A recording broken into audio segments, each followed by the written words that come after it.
மீறினால் அபராதம். ரயில் பயணிகளுக்கான சாமான்கள் எடை அளவு விதிகள் இதுதான். ரயில் பயணங்களில் சாமான்களுக்கான எடை வரம்புகள் மற்றும் அளவு கட்டுப்பாடுகள் உள்ளன. மேலும் விதிமுறைகளை மீறினால் கூடுதல் கட்டணம் செலுத்த நேரிடும். விமானத்தில் பயணம் செய்யும் பொழுது லக்கேஜ்கள் என்று அழைக்கப்படும் சாமான்கள் எடைக்கு வரம்பு இருப்பது அனைவருக்கும் தெரியும். அதிக எடை இருந்தால் கூடுதல் கட்டணம் செலுத்த வேண்டிய நிலையும் உண்டு. ஆனால் இதே மாதிரி விதிகள் இந்திய ரயில்வேயும் உள்ளன என்று பலர் அறியாமல் இருக்கிறார்கள். ரயிலில் கூட சாமான்களுக்கு எடை வரம்பு உள்ளது. அதை மீறினால் கூடுதல் கட்டணம் வசூலிக்கப்படும். ரயிலின் ஒவ்வொரு வகுப்புக்கும் தனித்தனியான எடை வரம்புகள் உள்ளன. உதாரணமாக பொதுப்பெட்டியில் பயணிகள் அதிகபட்சமாக 35 கிலோ எடையுள்ள சாமான்களை மட்டுமே எடுத்துச் செல்லலாம்.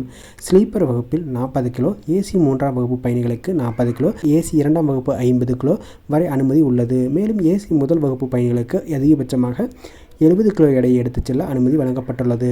எடை தவிர பை அல்லது பெட்டியின் அளவுக்கும் விதிமுறைகள் உள்ளன.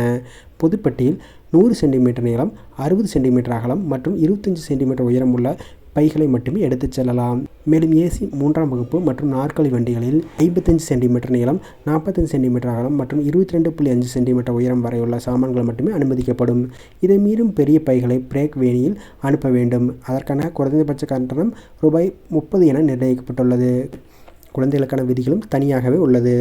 5 வயதுக்குட்பட்ட குழந்தைகளுக்கு தனிப்பை எடுத்துச் செல்ல அனுமதி கிடையாது. ஆனால் 5 வயது முதல் 12 வயது வரை உள்ள குழந்தைகளுக்கு பெரியவர்களுக்கான எடையின் பாதி அளவுக்கு சாமான்களை எடுத்துச் செல்ல அனுமதி உள்ளது. இருப்பினும் அதிகபட்சமாக 50 கிலோ எடையை தாண்டக்கூடாது. மொத்தத்தில் விமானத்தில் போலவே ரயிலிலும் சாமான்கள் கட்டுப்பாடுகள் உள்ளது.